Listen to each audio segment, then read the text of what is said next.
the great opportunity for reset. We believe is needed is a reset. C'est là où il faut aller parce que le monde d'avant, c'est terminé. Le jour d'après, quand nous aurons gagné, ce ne sera pas un retour au jour d'avant.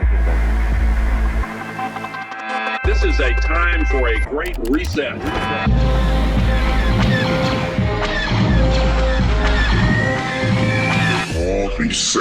Le grand ménage. Chers amis, chers ennemis, bonsoir, bonjour, on se retrouve pour le deuxième épisode de notre grande série Le Grand Reset ou Le Grand Ménage, à l'initiative d'Alain Soral. Une émission spéciale ce soir sur le sujet de la santé. Donc ce sera santé et grand reset. Chers amis, tout d'abord, tous nos vœux pour cette nouvelle année 2021 qui sera bien pire que l'année 2020. Donc attachez vos ceintures. Alain Soral, tous mes vœux. Merci d'être là une fois de plus pour cette émission. Est-ce que vous auriez l'amabilité pour nos amis spectateurs de nous dire quelques mots d'introduction sur cette thématique du grand reset et de la santé ?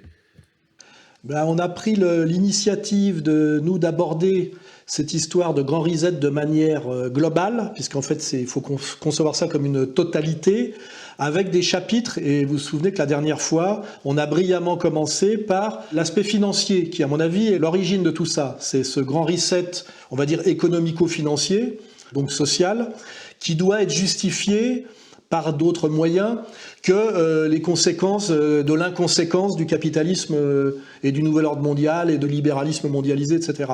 Et ça nous amène au deuxième volet, qui est le Big Pharma, la question du virus.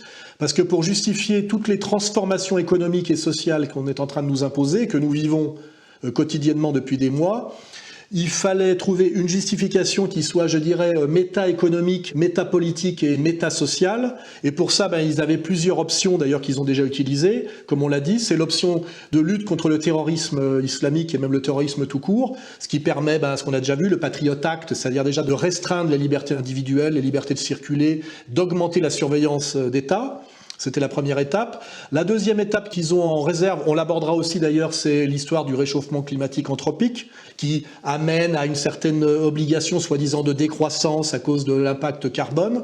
Donc aussi, c'est habiller d'écologie une crise économique qui en réalité on subit nous et qui en fait est aussi instrumentalisée par l'oligarchie, par ceux qui ont le pouvoir économique mondial. La troisième dimension qui est à mon avis la plus perverse et celle sur laquelle ils appuient le plus en ce moment, c'est effectivement la lutte contre la pandémie, puisque là on est sur lutter contre un ennemi invisible parce que infinitésimal au vrai sens du terme, qui serait un virus et même des virus qui se répandraient sur le monde et qui nécessiteraient effectivement tous les changements que nous vivons en ce moment. Alors aujourd'hui, le sujet est évident, c'est quelle est la réalité de cette pandémie ? Quelle est la théorie mise en avant ? C'est la théorie virale pour justifier tout ce qui nous arrive en ce moment. Comment peut-on essayer d'analyser ce qui est acceptable, pas acceptable, vrai, pas vrai, manipulatoire ou réellement de l'ordre de la sécurité sanitaire ? Voilà, c'est le grand chapitre d'aujourd'hui. Et je crois, si je me rappelle bien de ce qu'on s'était dit, que celui qui va inaugurer cette première mise en place et mise à plat, ça va être notre camarade de la rédaction, Pierre, je crois, qui a spécifiquement travaillé sur la genèse de la question de la pandémie. C'est ça ? Oui, je vais en parler. Je vais faire des parallèles entre l'ingénierie du Covid-19 et l'ingénierie du sida, qui, à mon sens, est vraiment la matrice, quoi. Mais je vais y venir donc dans la première partie. Je vais juste donner, moi aussi, un petit mot d'introduction. Je pense que c'est fondamental, effectivement, de rappeler au plus grand nombre que le Great Reset arrive par Big Pharma, puisqu'on a bien vu que Big Pharma était le pourvoyeur de psychose dans cette ingénierie du Covid-19, et aussi que dans le même temps, Big Pharma est central dans le dispositif qui est en train de se mettre en place, le dispositif de la société de demain, le dispositif du Great Reset. Parce que on sait très bien que cette société du Great Reset, cette société techno-sanitaire qui vient, en partie, elle va s'appuyer sur la peur, toujours, donc la psychose, la vaccination, qui est un volet important, le flicage sanitaire, les passeports verts, vous savez, et puis peut-être même aussi la question du transhumanisme dont on pourra débattre avec Xavier. Donc voilà, il faut bien faire comprendre cela au plus grand nombre, je pense. Un dernier mot d'introduction, si vous me le permettez. Je pense qu'on peut définir les termes. On utilise Big Pharma parce que c'est courant, c'est usuel, voilà, c'est plus pratique. Je pense qu'on peut définir Big Pharma précisément comme terminologie, comme l'alliance des cartels pharmaceutiques et des organisations mondialistes de la santé. Voilà, comme ça je pense que c'est plus clair pour tout le monde. Oui, c'est ce qu'on appelait, nous, le complexe pharmacochimique.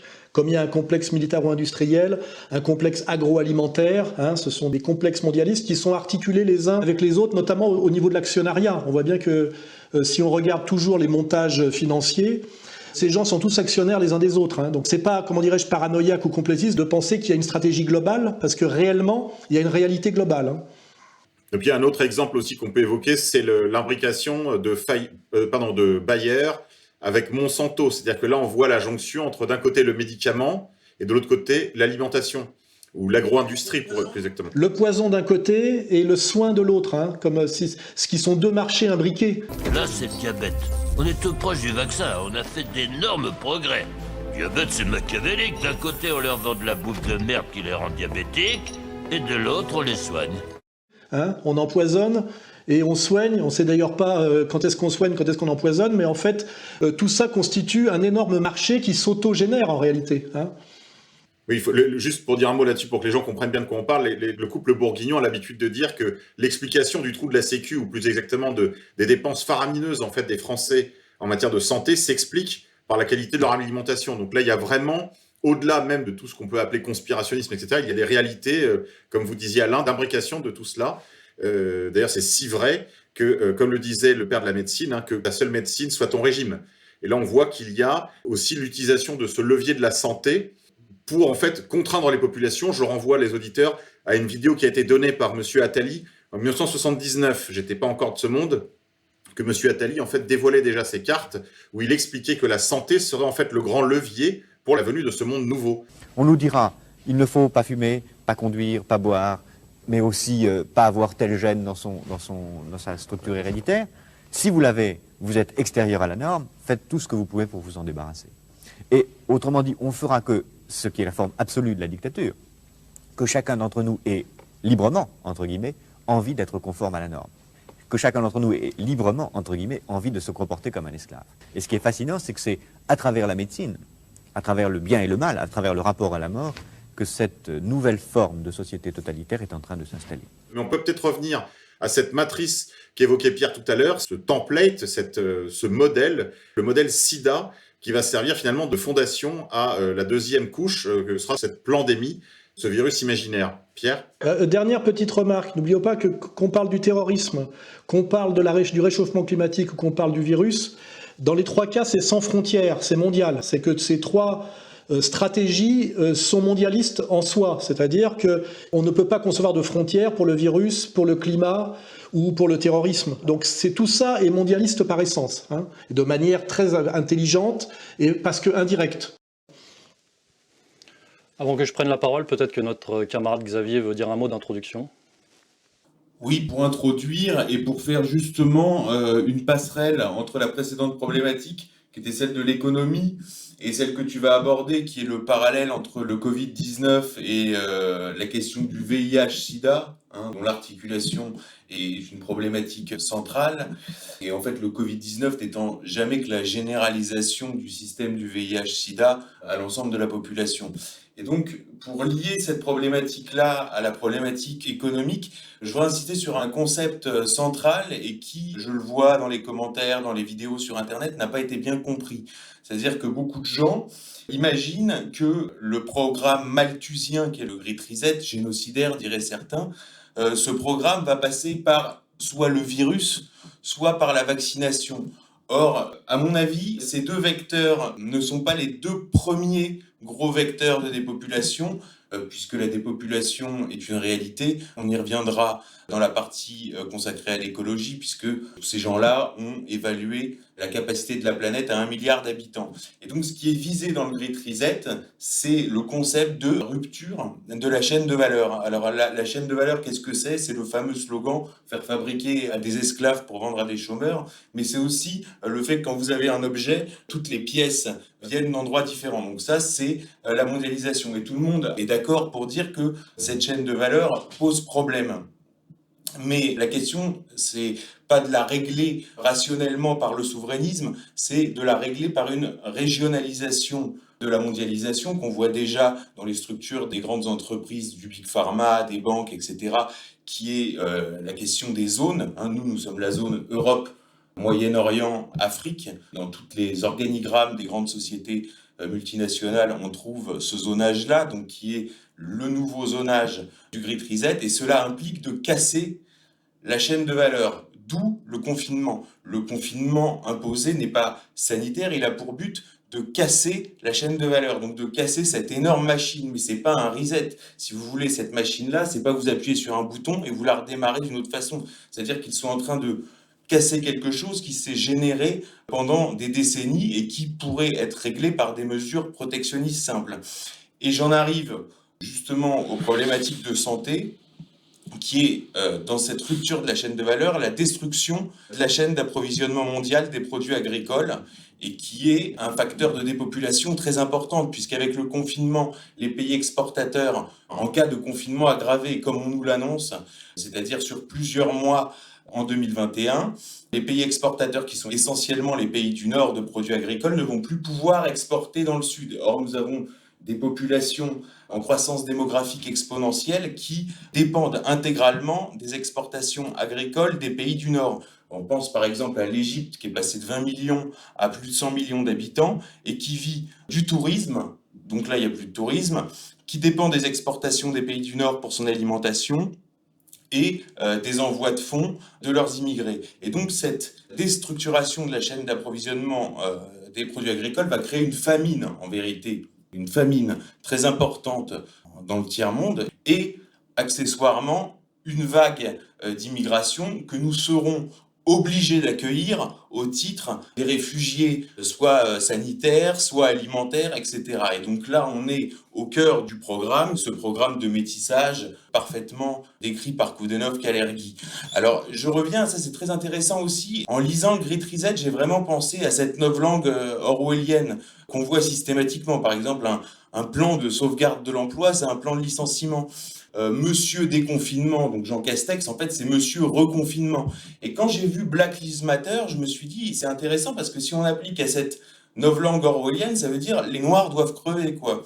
Et je pense que ça, c'est un facteur assez central du Great Reset qu'il faut comprendre, donc que ce n'est pas le vaccin ni le virus qui sont le vecteur de la dépopulation, mais bien cette déstructuration de la chaîne d'approvisionnement mondial des produits agricoles. Et je précise que la surnatalité africaine, qui préoccupe toute personne qui effectivement s'intéresse à la démographie, il y a déjà eu une tentative de régler ce problème par la question justement du VIH-Sida, où on nous a expliqué quand on était petit que dans des pays d'Afrique, 70% de la population avait le VIH-Sida, qui étaient des chiffres gonflés, comme l'a dit l'OMS en 2008, et le but était précisément de vendre la capote aux Africains pour juguler cette croissance démographique.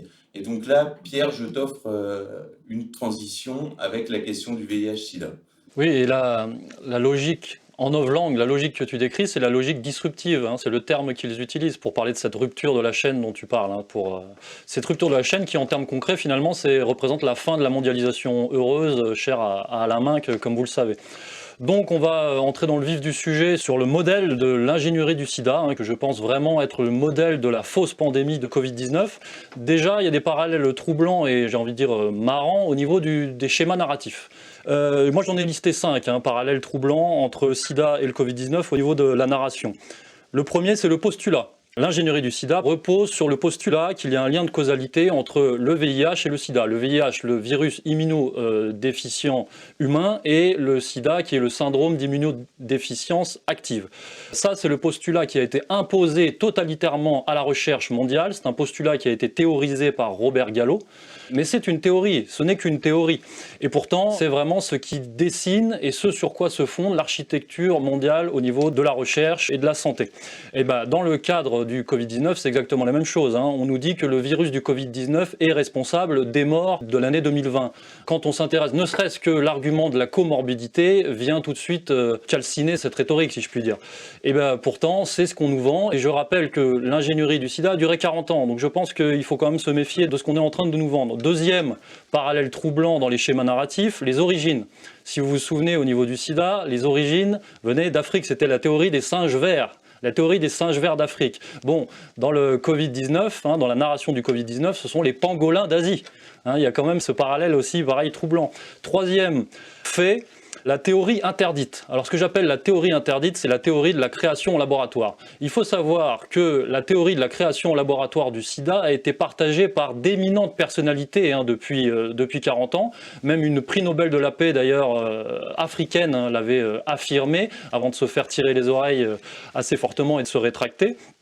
Et évidemment, dans le cas du Covid-19, la théorie de la création en laboratoire est interdite par les médias, diabolisée, sauf à la remettre sur le dos des Chinois, c'est encore autre chose. Mais quand Luc Montagnier, qui lui vient de la matrice du sida, parce que c'est le chercheur français qui a isolé le VIH, mais qui n'a pas conclu un lien de causalité entre le VIH et le sida, quand Luc Montagnier nous dit « il y a dans le Covid-19 de l'ADN de VIH », il y a un modèle qui est évidemment le virus classique, et là c'était un modèle surtout venant de la chauve-souris, mais à ce modèle on a par-dessus ajouté des séquences notamment du VIH, le virus du sida.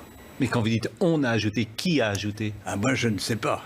Et c'est pas naturel, c'est ce que vous voulez dire? Non, ce n'est pas naturel, c'était un travail de professionnel, un travail de biologistes moléculaires. C'est-à-dire qu'on aurait injecté en laboratoire de l'ADN de VIH dans le génome du coronavirus 2, évidemment, là, c'est l'esclandre, et là, on est dans la zone interdite à ce moment-là. Vous êtes certain de ça? Parce qu'on a dit que le bruit a couru, que c'était d'une origine humaine, finalement, et ça a été ensuite réfuté par la plupart des autorités scientifiques, quand même. Quatrième fait troublant, parallèle troublant, c'est la solution. Évidemment, avec le sida, quelle a été la solution? Le préservatif.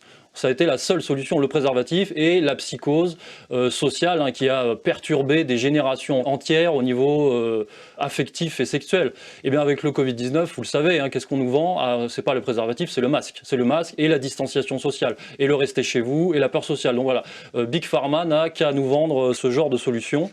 Et cinquième fait troublant au niveau de la narration, c'est la logique qui sous-tend tous ces événements. C'est une logique que j'appelle de cavalerie. C'est la logique de la levée de fonds. Levée de fonds pour la recherche, c'est une logique spéculative qui consiste finalement à lever des fonds pour attendre le vaccin qui n'arrive jamais. Évidemment, c'est ce que tu disais Xavier précédemment, c'est-à-dire le génocide ne viendra pas du vaccin, puisque la logique c'est de nous vendre des études, des recherches, des tests, des expérimentations, ad vitam aeternam. Mais la solution vaccinale ou autre n'adviendra jamais. Donc cette logique spéculative, dans cette logique, on attend, on teste, on expérimente, on vend, on achète, on vend, vous connaissez. Voilà. Donc la lutte éternelle contre le sida a duré 40 ans, des années 80, donc de 1980 à 2020. Elle passe le relais, là on peut parler peut-être d'une mutation, c'est pas une mutation du virus, mais il y a une mutation de la narration oligarchique. Elle passe le relais au Covid-19, donc le Covid-19 à cet égard représente certainement une extension, un recyclage, une accélération dans le processus oligarchique.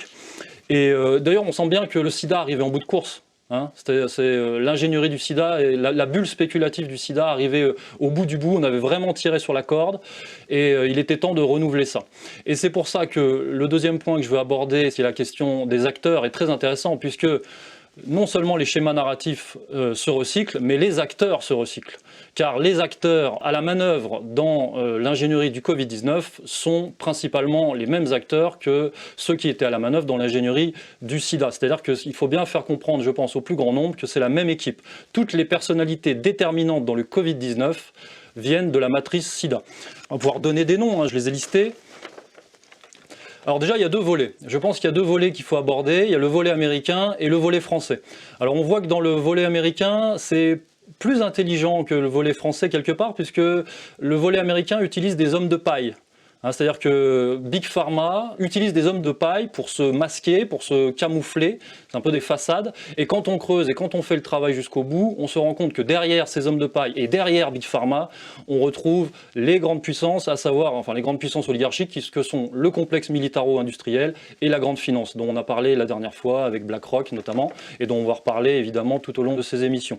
Alors que dans le volet français, on a là un pouvoir communautaire beaucoup plus visible, c'est-à-dire qu'il y a beaucoup moins d'écrans de fumée. Dans le volet français, on voit vraiment qu'il y a un pouvoir au cœur de la structure française, de la superstructure française. Et pour parler concrètement, ce sont les réseaux de l'INSERM et les réseaux de l'Institut Pasteur, principalement, qui sont à la manœuvre dans ces deux affaires, du sida et du Covid-19. C'est-à-dire que le sida, pendant des années, a été vraiment un fromage pour ces réseaux-là. Ça a été une poule aux œufs d'or pour ces réseaux-là. C'était la poule aux œufs d'or des maladies infectieuses. Et je pense que les réseaux de l'INSERM et les réseaux de l'Institut Pasteur se sont gavés pendant des années, gavés de financement public. Et je pense qu'ils veulent continuer la manipulation avec le Covid-19. Alors je peux donner des noms succinctement pour que ça soit encore plus clair. Quand on parle des hommes de paille américains, au premier rang, on peut citer Anthony Fauci.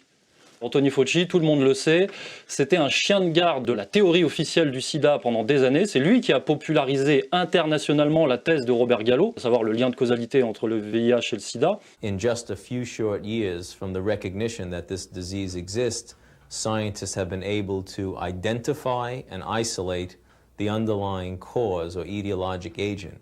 And AIDS is caused by HTLV3. Et c'est lui qu'on retrouve là en 2020 en tant que directeur et porte-parole de la Task Force Covid-19 de la Maison-Blanche. Donc on peut fortement imaginer qu'il a été mis dans les pattes de Donald Trump, évidemment. Et donc c'est lui qui a annoncé 55 millions de morts aux États-Unis. C'est lui qui a préconisé au niveau international des mesures autoritaires, le confinement, etc. Et qui a, comme tous les autres, diabolisé le protocole Raoult. And the scientific data, the cumulative data on trials, clinical trials that were valid, namely clinical trials that were randomized and controlled in the proper way, all of those trials show consistently that hydroxychloroquine is not effective in the treatment of coronavirus disease or COVID-19. Et Fauci, que ce soit dans le cadre du sida ou du Covid-19, Fauci a toujours été un turiféraire de la vaccination mondiale. De la vaccination mondiale, même préventive dans le cadre du sida. Given the fact that we now have the virus in our hands, it is quite possible, in fact it's invariable, that we will develop a vaccine for AIDS. The question that remains to be answered is, will that vaccine be effective in protecting individuals against infection with the virus? And we don't know that, but that's exactly where much of the research is going on at the present time. Fauci, il faut savoir qu'on le retrouve aussi dans l'affaire de l'AZT. L'affaire du AZT, qui est un gros scandale sanitaire qui a causé énormément de dégâts au niveau de l'histoire du sida. Voilà, je vous encourage à creuser. Fauci, on ne va pas rentrer dans les détails, mais il est totalement intégré au nouvel ordre mondial. Il n'y a qu'à ressortir la photo que Xavier connaît bien, la photo où il est côte à côte avec George Soros, un fils Rockefeller, Ted Turner, que les climato-sceptiques connaissent bien, et le père de Bill Gates. Ce qui nous amène à ce deuxième personnage américain de premier plan qui fait la passerelle entre l'ingénierie du sida et l'ingénierie du Covid-19, c'est évidemment Bill Gates. Alors Bill Gates, on en a parlé depuis des mois, tout le monde en parle. Bon, il faut quand même faire le travail, dire qui est Bill Gates. Xavier pourra vraiment nous en parler en complément, notamment dans ses liens avec l'affaire Epstein. Mais Bill Gates, à mon sens, je pense que c'est un peu le premier Zuckerberg. Je pense que c'est quelqu'un qui a été recruté par le complexe militaro-industriel quand il était très jeune, étudiant, peut-être à Harvard, recruté par IBM. Il y a des liens historiques entre IBM et la NSA, je pense que c'est des choses très intéressantes à creuser, et qui est pris en main aussi par la finance mondiale et par Wall Street via Warren Buffett. Là, voilà, je vous encourage encore à creuser. Bill Gates, évidemment, très très investi dans la lutte contre le sida, promoteur de la vaccination via l'OMS, via Gavi, via le Fonds mondial de lutte contre le sida, via ONU-SIDA, United, la Fondation Clinton, l'International AIDS Society, enfin bref, on pourrait en énumérer des dizaines. Et ben, c'est aussi Bill Gates, comme vous le savez, qui est le principal pourvoyeur de psychose dans l'ingénierie du Covid-19 via l'OMS et via l'université Johns Hopkins. C'était l'université Johns Hopkins qui fournissait des chiffres, des données, des statistiques pour nous assommer du nombre de morts, etc., etc. Bon, Bill Gates, évidemment, comme tous les autres, grand turiféraire de la vaccination mondiale, de la gouvernance mondiale, et puis, là on y vient, du puçage par implant qui pour lui permettrait la mise en circulation de certificats numériques. Donc on voit vraiment avec les passeports verts, les passeports sanitaires qu'on va dans cette direction. Ça c'est le projet ID 2020 pour être complet sur la question. Voilà, donc là on dessine cette société de surveillance du Great Reset. On voit bien que les liens sont faits. Un troisième personnage américain qu'on retrouve dans l'ingénierie du sida et du Covid-19 qui est très peu souvent cité, mais je pense que c'est important de le rappeler, c'est Donald Rumsfeld. Donald Rumsfeld, vous le connaissez, c'est un néocon historique. C'est l'homme du Pentagone, c'est l'ancien secrétaire de la défense du président Ford et du président évidemment George W. Bush. Donald Rumsfeld était l'ancien dirigeant de Gilead. Voilà, c'est quelque chose qu'il faut rappeler. Et de sources presque sûres, on peut penser que Donald Rumsfeld est encore un grand actionnaire de Gilead. Voilà, donc Gilead qui était très investi dans la lutte contre le sida au niveau de, pas forcément des vaccins, mais au niveau des médicaments. Et Donald Rumsfeld qui a été l'instigateur dès 2005 d'un plan de confinement national. Alors en 2005, c'était en cas d'attaque bioterroriste. Eh bien, c'est ce plan, donc au sein de l'administration Bush, c'est ce plan qui a été adopté par Richard Hatchett, dont Xavier a parlé dans son dossier sur le Rite Reset. Richard Hatchett, c'est le directeur de la CEPI, qui est une émanation du Forum de Davos. Voilà, c'est une émanation du Forum de Davos qui fait le lien entre les gouvernements et les multinationales de la vaccination. Et donc c'est ce plan qui a été conseillé, ce plan finalement néocon, qui a été conseillé aux dirigeants occidentaux et je pense qu'il a été susurré à l'oreille d'Emmanuel Macron dès mars 2020. Quand Macron nous a dit « nous sommes en guerre », en fait c'était Donald Rumsfeld qui parlait. Nous sommes en guerre. En guerre sanitaire, certes. Nous ne luttons ni contre une armée, ni contre une autre nation. Mais l'ennemi est là, invisible, insaisissable, qui progresse. Voilà, je pense que ça, c'est pareil, c'est intéressant à dire. Et donc la passerelle entre le complexe militaro-industriel donc de Rumsfeld, qui est vraiment l'homme du Pentagone, et Big Pharma, là pour moi, elle est évidente et elle est encore une fois à rappeler. Maintenant, je vous donne 4 noms français pour être complet sur la question. Alors, 4 noms français qu'on retrouve évidemment dans l'ingénierie du sida et dans l'ingénierie du Covid-19 à la manœuvre. Le premier, Françoise Barré-Sinoussi. Françoise Barré-Sinoussi, c'est l'égérie de l'Institut Pasteur dans le cadre de la découverte du VIH avec Luc Montagnier. Elle a reçu le prix Nobel de médecine en 2008, a posteriori, pour récompenser son isolation, son observation du VIH. Encore une fois, isolation, observation ne veut pas dire qu'il y a un lien de causalité entre le VIH et le sida. Françoise Barré-Sinoussi, elle est liée donc à l'Institut Pasteur, mais elle est liée à l'INSERM, les réseaux dont je vous parle, et surtout c'est la présidente du SIDAction. Elle a succédé à Pierre Berger à la tête du SIDAction. Je pense que c'est intéressant de dessiner toute cette architecture. Ne me demandez pas quand nous aurons un vaccin, nous ne savons pas, mais la stratégie en tous les cas qui est utilisée aujourd'hui par les chercheurs est sur la bonne voie. Eh bien, Françoise Barré-Sinoussi, elle a été nommée par Emmanuel Macron à la tête du CARE, au début de la crise. Le CARE, qui est un organe de conseil gouvernemental qui a été créé de nulle part, comme d'autres, comme le conseil scientifique, et puis comme le conseil vaccinal d'Alain Fischer, le conseil de la vaccination. Tout ça, ça a été des conseils créés de toutes pièces à la dernière minute et imposés, j'ai envie de dire, à Macron pour éviter que Macron se tourne vers le professeur Raoult et l'IHU de Marseille. C'est quand même ça le fond du sujet. Et donc Françoise Barré-Sinoussi, elle a été nommée à la tête du CARE pour conseiller le président et le gouvernement dans le cadre de la lutte contre le Covid-19. Qu'est-ce qu'elle a fait à la tête du CARE? Absolument rien. Elle n'a absolument rien produit, à part jouer la montre, être attentiste et attaquer le professeur Raoult. Voilà. Ça se limite à ça. Deuxième personnalité majeure au niveau du volet français, sida, Covid-19, Yves Lévy. Yves Lévy, c'est pas seulement le mari d'Agnès Buzyn. Yves Lévy, c'était un grand spécialiste de l'infection par le VIH, cette fameuse infection par le VIH qui n'a jamais été prouvée. Professeur Lévy, vous qui dirigez la recherche sur le vaccin en France, on va vite le trouver, ce vaccin-là. C'est à portée de main, non? Non, c'est pas à portée de main. Si vous vous rappelez ce qu'on disait en 85, on disait le vaccin dans 3-4 ans, etc. Donc je crois qu'on ne peut pas dire ça. Il faut dire qu'on a fait des progrès. Il faut en même temps dire que la recherche est extrêmement difficile, elle sera très longue. Donc Yves Lévy, pendant des années et des années, il s'est bien gavé sur la question, beaucoup de financement public, doyen d'université, etc., professeur d'université. Yves Lévy, président de l'INSERM, comme vous le savez. Yves Lévy qui était aussi trésorier du SIDAction. Et oui, trésorier du SIDAction, où il était, à l'époque Pierre Berger, où il était à ce moment-là en présence de Françoise Barré-Sinoussi. Voilà, ils étaient tous les deux au niveau de la trésorerie du SIDAction. Yves Lévy, il est impliqué dans la lutte contre le Covid-19 par 4 biais. Premièrement, parce qu'il est impliqué dans une guerre à mort contre l'IHU de Marseille, du professeur Raoult, depuis le début, qu'il voit comme un concurrent, finalement un concurrent, parce que l'IHU de Marseille fait de l'ombre à l'INSERM, fait de l'ombre à l'Institut Pasteur, il leur pique des subventions publiques.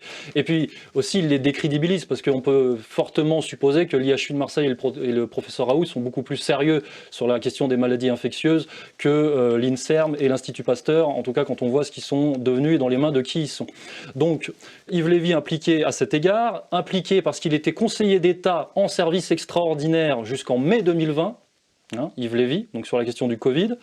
C'est évidemment le mari d'Agnès Buzyn qui, elle, était ministre de la Santé, comme vous le savez, jusqu'à février 2020, donc il est quand même impliqué par ce biais-là aussi. Et Yves Lévy, rappelons-le, en tant que président de l'INSERM, il a participé au financement du laboratoire P4 de Wuhan. Donc là, c'est pareil, il y a quand même quelque chose, des informations à rappeler au plus grand nombre. Troisième personnalité française qui nous vient du monde du sida et qui gère, le Covid-19, c'est Karine Lacombe. La fameuse Karine Lacombe, eh ben oui, Karine Lacombe, c'est une experte du sida. Elle a été experte internationale auprès de l'OMS, d'UNITAID, d'ONU-SIDA et de l'International AIDS Society, dont je vous parlais tout à l'heure, qui est un organisme international financé par Soros, Bill Gates, enfin bon bref, tous les mondialistes que vous voulez. Karine Lacombe qui vient de l'APHP, donc l'APHP c'est Martin Hirsch, donc voilà, et dont les mentors sont Delfrécy, et aussi Bernard Kouchner, puisque Karine Lacombe est une grande adepte de l'humanitaire, elle a beaucoup voyagé en Afrique. Donc je pense que là, on pourra faire quelques commentaires sur certains de ses penchants. Voilà, donc elle a beaucoup voyagé en Afrique pour le compte de l'ONG de Bernard Kouchner, qui est Médecins sans frontières, évidemment. Karine Lacombe, égérie médiatique, qui n'a rien produit sur la question du Covid-19, à part toujours attaquer le professeur Raoult. Le problème que posent les études du professeur Raoult, c'est qu'elles ont été construites à l'envers. Autant en prévention de l'infection que chez les patients qui sont sévèrement atteints, c'est-à-dire hospitalisés, la chloroquine ne marche pas. C'est une chaîne de garde de Big Pharma, finalement, et des réseaux communautaires français. Et on sait très bien qu'elle est en conflit d'intérêts majeur avec Big Pharma, puisqu'elle a touché pour plus de 200 000 € de subventions diverses et variées, et directes et indirectes, en 10 ans. Et je crois qu'elle a même touché plus de 20 000 € directement de Gilead. Voilà, je pense que c'est toujours intéressant de faire cette synthèse. Et quatrième personnalité qu'on retrouve donc à la manœuvre entre le sida et le Covid-19, c'est Jean-François Delfrécy. Jean-François Delfrécy qui vient lui aussi des réseaux de l'INSERM, qui était un spécialiste lui aussi du sida, comme dirait Dieudonné, un spécialiste de ce qu'on ne connaît pas. Pourquoi n'y a-t-il toujours pas de vaccin alors qu'il y a des levées de fonds très importantes? Pourquoi est-ce que c'est aussi difficile? Alors d'abord, les levées de fonds ne sont pas si importantes que ça. Elles sont nécessaires. On a besoin d'argent pour le vaccin. Pourtant, le SIDAction amène énormément de fonds. Ça représente très peu de choses. Et ben Jean-François Delfrécy, il a été nommé par Jérôme Salomon, dont on pourra parler tout à l'heure, à la tête du fameux conseil scientifique tombé de nulle part. Et donc de ce conseil scientifique, Xavier pourra nous en parler, qui n'avait pas grand-chose de scientifique et dans lequel on retrouve quand même pas mal de personnalités en lien avec Big Pharma aussi. Donc Jean-François Delfrécy, qui est un ennemi de Raoult, parce que je pense qu'il a été envoyé en tant qu'homme de l'INSERM au sein de l'IHU de Marseille, et je pense que ça s'est mal passé avec Raoult pour ces raisons-là. Et Jean-François Delfrécy, qui n'a absolument rien fait à la tête du conseil scientifique, à part attendre le vaccin, jouer la montre lui aussi, et discréditer la solution de l'hydroxychloroquine du professeur Raoult. Et puis évidemment, il y a le fameux essai Discovery, qui était un fiasco, et qui n'était rien d'autre qu'une espèce de mise en marché et de propagande des médicaments de Gilead. Voilà, donc je pense que là, on a dessiné un panel assez intéressant, on a donné des noms, on a une architecture. Voilà, on a d'un côté les Américains, de l'autre les Français. Et je pense que ça peut donner à réfléchir à nos camarades et à notre public. Pierre, merci beaucoup pour ce tour d'horizon du template SIDA qui nous amène vers le Covid-19, vers la pandémie. Des réactions, Alain Soral ? Oui, alors évidemment, la grosse question qui se pose, c'est quelle est la réalité de la théorie officielle de dire qu'un virus génère une pathologie qu'on peut soigner par un vaccin. On n'a pas besoin de rentrer, je dirais, dans un débat médical très poussé. La preuve que cette théorie est un mensonge se prouve par la simple chronologie. C'est qu'en réalité, le vaccin est prévu avant le virus. C'est comme ça qu'on peut comprendre qu'il y a quelque chose de louche, notamment pour le Covid. C'est que le projet de destruction de l'économie et le projet d'un espèce de vaccin qui est en réalité de la thérapie génique était programmé par le Nouvel Ordre Mondial dans des écrits qui sont datés bien avant l'apparition du Covid.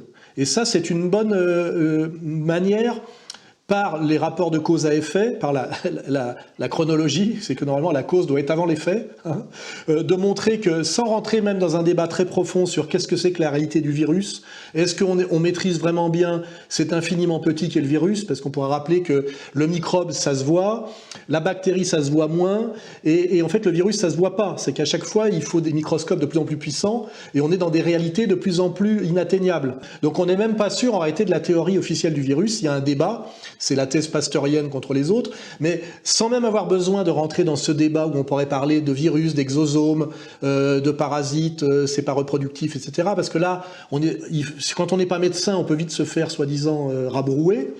Le meilleur moyen de démontrer que tout ça pue, c'est que le projet de destruction de l'économie par un confinement, la volonté de puçage pour un contrôle par le big tech, etc., des populations, a été proposé par le Nouvel Ordre Mondial et a été planifié avant même cette apparition du virus, qu'on peut quand même dater. Ça, par exemple, Xavier avait fait toute une chronologie dans Faits et Documents, qui à un moment donné arrive à Wuhan par une histoire de pangolin, de chauve-souris, etc.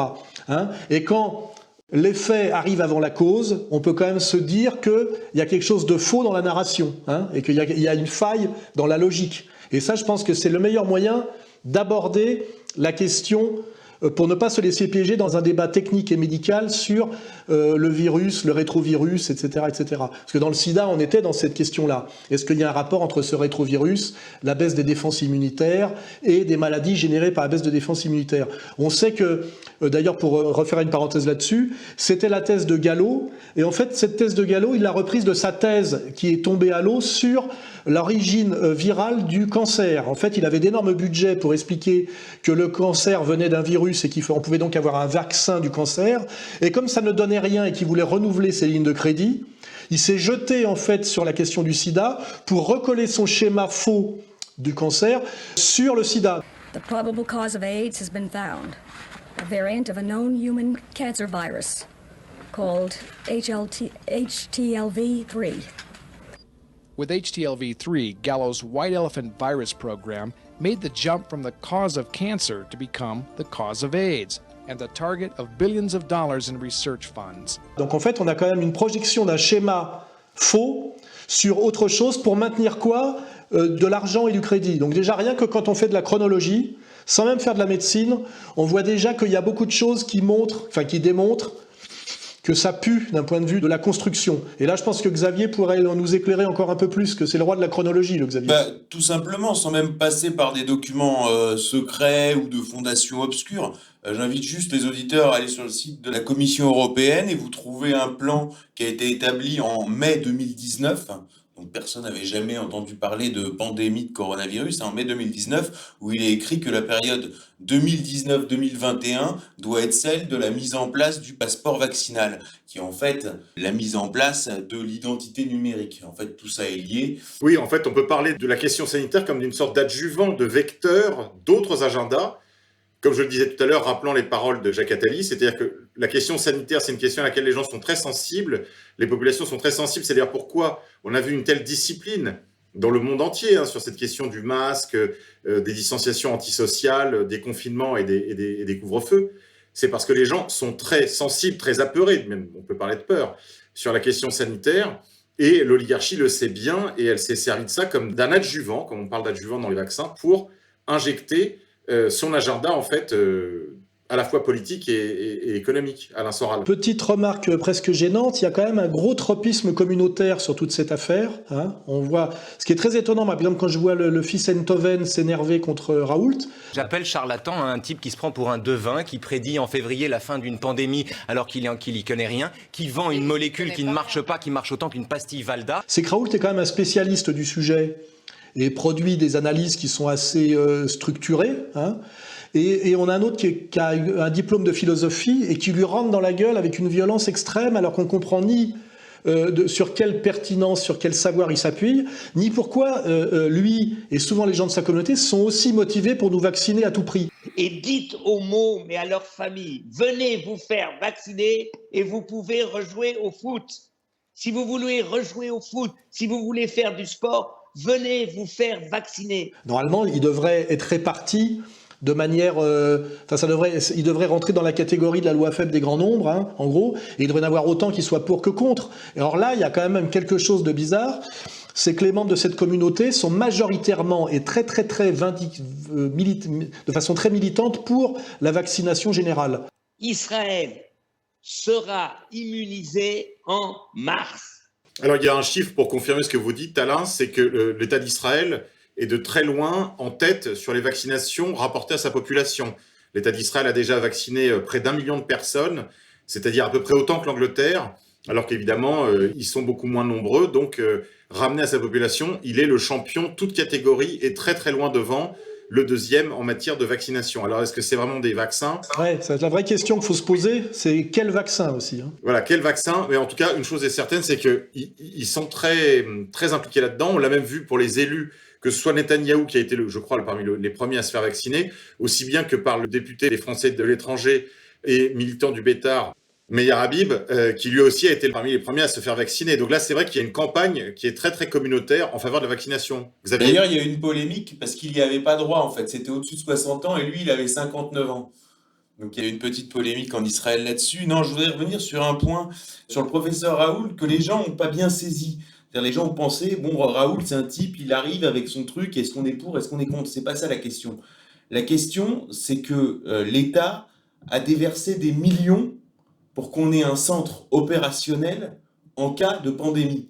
Ce centre sur lequel des millions ont été déversés, c'est l'IHU Marseille Infection, l'IHU de Didier Raoult. C'est-à-dire que l'État français a mis des millions sur Didier Raoult pour lui construire un hôpital flambant neuf au cœur de Marseille. C'est lui le grand vainqueur du grand emprunt de Sarkozy, tout le monde a oublié. Donc ensuite, on a construit cet hôpital géant flambant neuf au cœur de Marseille pour être prêt en cas de pandémie. Donc si on est dans une logique hors Big Pharma et en faisant abstraction de tout complot, et si on est dans une logique pure, c'est Didier Raoult qui devait prendre la gestion de l'épidémie en France, puisque son hôpital flambant neuf avait été construit à cet effet avec de l'argent public.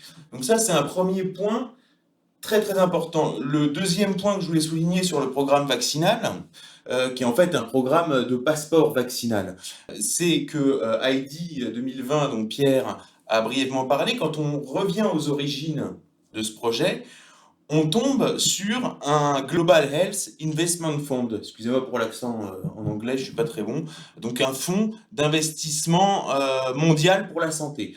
Or, ce fonds d'investissement mondial pour la santé devait être créé donc par JP Morgan et par la fondation Bill et Melinda Gates. Et qui étaient les intermédiaires à la création de ce projet? C'était Jeffrey Epstein et Larry Summers, donc qui est un des plus hauts cadres du mondialisme, qui a provoqué 3 millions de morts en Russie post-soviétique avec la thérapie de choc, qui est mouillé à mort dans l'affaire Epstein et qui aujourd'hui est à Paris dans le cadre du Conseil économique installé par Emmanuel Macron à l'Élysée. Larry Summers, retenez ce nom. Donc si vous voulez, tout ce programme-là est pensé, et là on trouve des traces en 2011. Donc si vous voulez, là on est dans le fameux méga-groupe, dont un des cadres, Bronfman, nous a bien expliqué qu'il voulait absolument rester discret pour ne pas apparaître comme le grand Sanhédrin. Vous voyez ? Donc si vous voulez, ce programme vaccinal mondial a été pensé de longue date, et je précise que Attali, et ça je l'ai écrit dans Faits et Documents, c'est sourcé et on y revient dans le documentaire qu'on est en train de finir de monter. Attali, pourquoi il sait tout à l'avance? C'est-à-dire qu'il joue au devin, au prophète. Comment fait-il pour savoir tout à l'avance? Et on retrouve un article de Haaretz, qui date du journal israélien Haaretz, qui date de 2005, sur une réunion donc justement du méga-groupe, c'est-à-dire le groupe des financeurs de Jeffrey Epstein, où un des représentants français, ils sont une vingtaine autour de la table, des gens comme Steven Spielberg ou d'autres gens que vous ne connaissez pas forcément, c'est-à-dire des rabbins, etc. Et le représentant français, c'est Jacques Attali.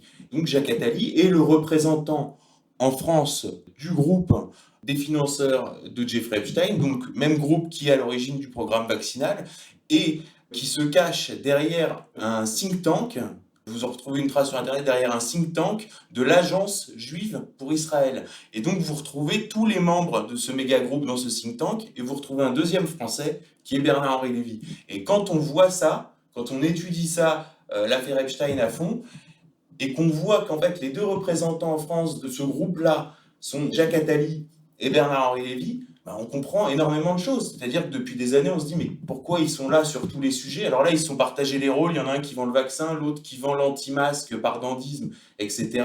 Mais ils sont bien incorporés au projet, et je pense que ça donne très largement une explication sur la surreprésentation communautaire du programme vaccinal. Oui, moi je voudrais faire une petite remarque avant de donner la parole à Pierre, c'est que sur la figure de Didier Raoult, moi j'ai quand même quelques doutes.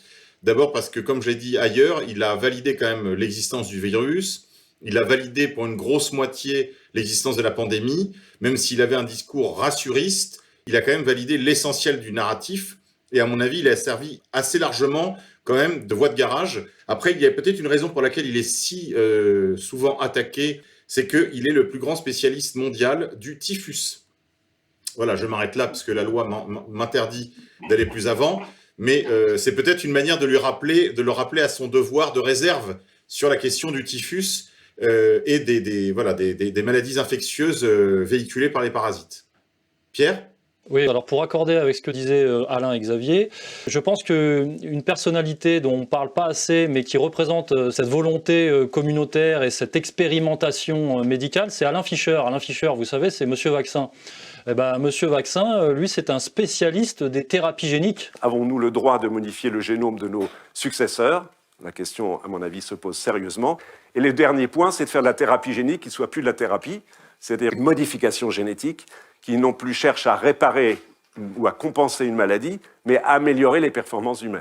Voilà, donc c'est pas seulement Monsieur Vaccin, hein, évidemment c'est un chantre de l'obligation vaccinale et depuis longtemps, mais il est spécialisé dans les thérapies géniques puisqu'il aime beaucoup apparemment les expérimentations. Hein, voilà, Donc je pense qu'il veut faire des expériences sur le peuple français. Le professeur Alain Fischer l'assure, la stratégie vaccinale du pays est loin d'être figée. Les nouveaux variants pourraient par exemple nous conduire à faire évoluer la stratégie. Peut-être un jour faudra-t-il vacciner les enfants.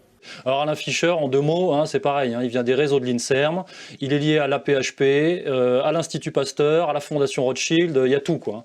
Dans le Fischer, il y a absolument de tout. Et donc il a été mis à la tête d'un conseil vaccinal qui a été flanqué au cul de Véran, du pauvre Véran, qui lui, je pense, est complètement marqué et collé à la culotte. Alain Soral ?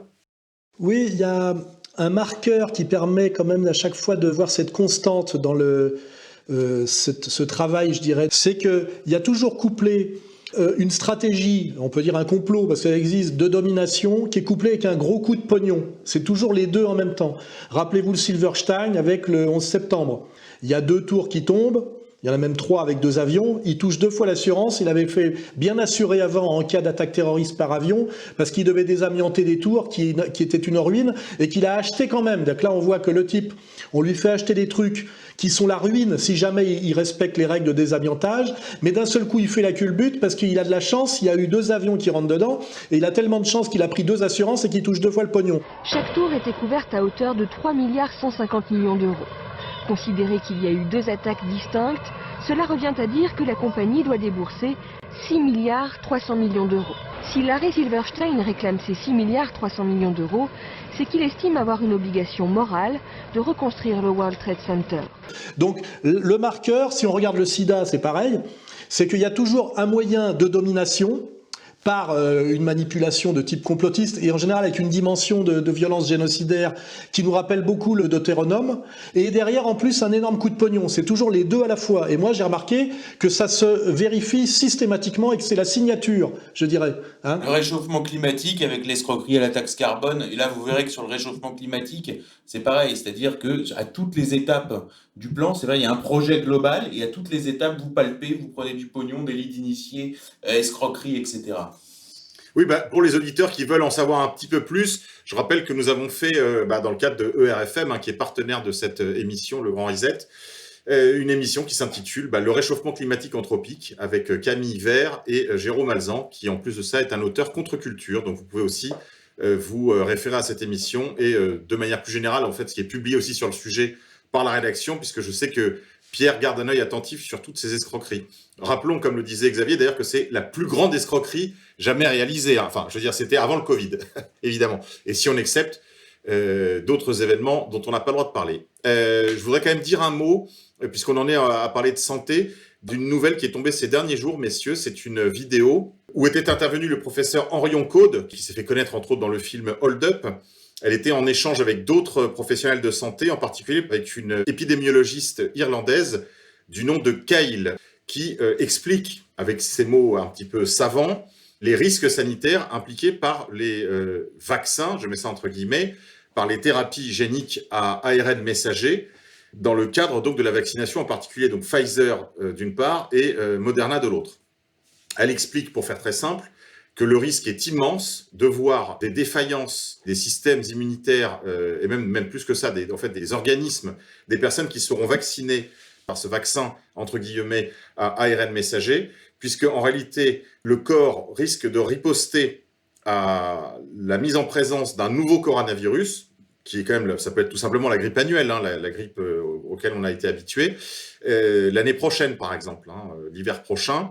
Les gens qui auront été mis en présence d'un virus pourraient réagir par ce qu'on appelle un orage ou une cascade cytokinique. C'est-à-dire qu'en gros, le corps, voyant la présence du virus dans l'ensemble de l'organisme du fait de la pénétration dans les cellules du corps, la riposte serait excessive, si vous voulez. Elle viendrait saturer l'ensemble de l'organisme par une réponse immunitaire qui pourrait conduire à des décès par défaillance organique ou même par des septicémies. Et elle prévoit déjà la possibilité, l'éventualité, la probabilité que de tels décès arrivant en cascade seront appelés Covid-21. Si vous regardez au centre de ce paragraphe, la plupart des enfants qui ont reçu ce vaccin contre le VRS, des enfants qui avaient des problèmes de santé, la plupart des enfants ont souffert d'une maladie grave avec infection qui a entraîné une fréquence élevée d'hospitalisation. Et 2 enfants sur 35 sont morts. Et la conclusion qui en découle est que la maladie était due à la vaccination qui venait d'avoir lieu. Ce que les gens doivent savoir, c'est qu'avec des vaccins à ARN, vous êtes vacciné pour le reste de votre vie. Il y aura beaucoup de décès comme les enfants de cette étude parce que vous êtes vaccinés. Et lorsque j'ai présenté cette étude en mai 2020, les gens ne faisaient peut-être pas le lien. Et ce que nous ne voulons pas, c'est qu'il y ait des décès importants, disons en février, mars et avril de l'année prochaine et qu'on l'appelle Covid-19 ou Covid-21. C'est-à-dire que les gens mourraient du vaccin, mais on mettra évidemment ça sur une nouvelle variante du virus Covid-19. Alain Soral ? Tout ça nous rappelle l'histoire de l'AZT et des trithérapies, où en fait les gens croyaient se soigner du sida, déjà maladie qui est une construction qui n'a pas été vérifiée par les faits. Et ils prenaient un poison qui s'appelait l'AZT, qui d'ailleurs, il y avait des stocks énormes à fourguer qu'on n'arrivait pas à fourguer. Et en fait, c'était une telle attaque contre les cellules que dans un premier temps, il y avait une réaction effectivement de défense. Et donc les gens allaient un peu mieux, on disait ils vont un peu mieux. Et puis quelques mois après, c'était une telle destruction qu'ils mouraient. Tout ça, c'est accessible sur Internet. AZT destroys randomly bone marrow, kidneys, liver, intestines, muscle tissue, the brain, and central nervous system. Peter Duesberg claims AZT actually causes AIDS itself. AZT, yes, does directly causing AIDS defining diseases. You know, AIDS is a lot of things, but it doesn't cause Kaposi sarcoma, I think, but it does cause immunodeficiency. It was designed to do that. It was designed to kill human cells. In fact, the manufacturer says that specifically that it can cause AIDS-like diseases. Et en fait, on a aujourd'hui pratiquement la preuve que beaucoup de malades dits du sida sont morts en fait des trithérapies, de l'AZT, du je sais pas quoi, de l'interféron, du Tamiflu et de ces trucs-là. C'est pratiquement prouvé aujourd'hui. Et là, ce que tu nous décris, c'est à peu près la même chose. C'est qu'en fait, les gens ne sont pas vraiment malades, on leur donne un soin qui n'est pas nécessaire, et c'est ce soin-là qui les rend réellement malades. Et d'ailleurs, ça rejoint un peu le même scénario des gens qui font des projections catastrophiques, qui en général sont des projections mathématiques, absolument pas basées sur des études de terrain. Hein, en général, c'est des mathématiciens qui vous disent on va avoir 50 millions de morts. Et puis après, à la fin, on en a 20 000. Et qu'est-ce qu'ils répondent ? Oui, mais on en a 20 000 seulement parce qu'on a fait le confinement, parce qu'on a fait le couvre-feu, parce qu'on a fait le masque, etc. C'est-à-dire qu'on est toujours dans des inversions des faits et de causes. Hein. On est dans un monde, en fait, systématiquement inversé. Et qui ressemble un peu d'ailleurs, si on a une vision un peu eschatologique, à un moment d'inversion de toutes les valeurs, qui est aussi un moment d'inversion de la chaîne causale, chaque fois qu'on prend un sujet en main. Hein. Xavier ? Oui, pour compléter sur l'AZT, c'est très intéressant la question du sida, et je voudrais pas que des homosexuels d'un certain âge se sentent visés par ce qu'on dit, parce que en vérité, quand on regarde dans la manipulation du sida, ce qui est très intéressant, c'est la façon dont on a fait coïncider le combat des homosexuels avec la question du VIH-Sida. Et j'ai retrouvé, en m'y intéressant récemment, des communiqués de presse d'Act Up San Francisco qui étaient allés menacer de mort et cassés dans un gala, et qui étaient allés menacer de mort Anthony Fauci en le traitant de tueur, parce qu'il disait, Act Up San Francisco, disait à l'époque, on est en 1995, c'est l'AZT qui provoque l'état dans lequel on est, et non pas le VIH-Sida que vous ayez essayé de nous vendre avec l'AZT. Donc ça, c'est intéressant de rappeler ces éléments-là que beaucoup de gens ont oubliés aujourd'hui. D'ailleurs, sur le communautarisme gay, on n'est plus du tout sur le lien, parce qu'avant, c'était vraiment, si vous voulez, le sida, c'était la Shoah des gays. Vous voyez, il y avait une articulation comme ça. Et on voit bien que ça s'est fini depuis 2008, en vérité, avec les rapports de l'OMS, et tout ça est très bien raconté dans le documentaire House of Number. Et aujourd'hui, en fait, on a décalé le militantisme gay vers l'LGBT. Et le LGBT, en fait, c'est le transgender. Et donc, c'est de dire aux enfants, vous pouvez choisir votre sexualité. Et donc, en fait, c'est la sexualisation des enfants. Donc, on voit bien qu'on les a déplacés d'un combat Big Pharma sur un combat pédophile. Et là, je reviens, c'est pas une obsession, mais bon, quand on étudie l'affaire Epstein, on voit très bien les types qui sont systématiquement dans des conseils d'administration de lutte contre le sida et des organisations soi-disant de protection de l'enfance dans le tiers-monde. Pour compléter encore une fois, sur l'instrumentalisation des homosexuels par le Big Pharma via le VIH-Sida et l'articulation VIH-Sida, pareil, on retrouve derrière le groupe, soi-disant méga-groupe, donc le soi-disant grand sanhédrin de Samuel Bronfman, avec la famille, une famille particulièrement qui s'est intéressée à ce sujet-là, qui est la famille Tiche, qui est une famille complètement inconnue, donc on ne va pas détailler ça, peut-être qu'en post-production, pourra nous mettre un clip de cette famille que j'ai retrouvé et qui a été réalisé à l'occasion d'une de ces réunions de famille pour que les gens voient vraiment qui dirige le monde. Parce que ceux que vous voyez à la télé, si vous voulez, ce sont on est à N-3, vous voyez, c'est vraiment des larbins. Et en fait, ceux qui dirigent vraiment le monde, on vous les montre même pas parce qu'à côté, si vous voulez, Finkelkraut, c'est un beach boy, quoi, vous voyez, ils sont vraiment pas montrables. Donc voilà cette famille Tiche qui a financer intégralement l'articulation cause homosexuelle VIH-Sida. Inutile de dire qu'ils ne sont pas du tout homosexuels. Et c'est eux, par exemple, qui ont des intérêts dans le cinéma, qui ont réalisé American History X, qui est un film de diabolisation des Blancs. Enfin, vous voyez, on les retrouve dans l'état d'affaires, l'organisation des philanthropes juifs de New York, Israel Defense Force. Donc en fait, c'est qu'un des fromages, si vous voulez, parmi tant d'autres.